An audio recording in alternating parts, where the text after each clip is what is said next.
وهذا هو عمر بن الخطاب رضي الله عنه وأرضاه، الذي كان يقول عن نفسه: لو نادى مناد من السماء أن كل الناس سيدخلون الجنة إلا واحد لخفت أن أكون أنا ذلك الواحد. يقول هذا وهو الفاروق، فماذا أقول أنا وأنت؟ وماذا قدمنا للخوف من الله تبارك وتعالى؟ يقول: لو أن نادى مناد أن الناس كلهم سيدخلون الجنة إلا واحد لخفت أن أكون أنا ذلك الواحد.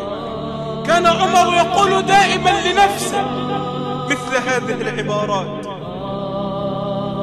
ليتني لم أكن شيئا، ليت أم عمر لم تلد عمر، ليتني كنت نسيا منسيا. في يوم من الأيام قابل رجلا من الصحابة فحكى معه حوارا طويلا وقال له: وددت أن الله جل وعلا أخرجني منها كفافا،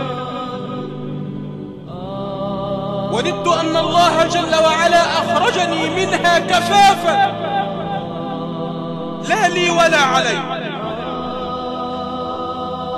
حتى في مرض موته الذي مات فيه وضع عبد الله بن عمر رأس عمر على رجله، فماذا قال له عمر؟ قال: يا عبد الله، ضع رأس عمر على الأرض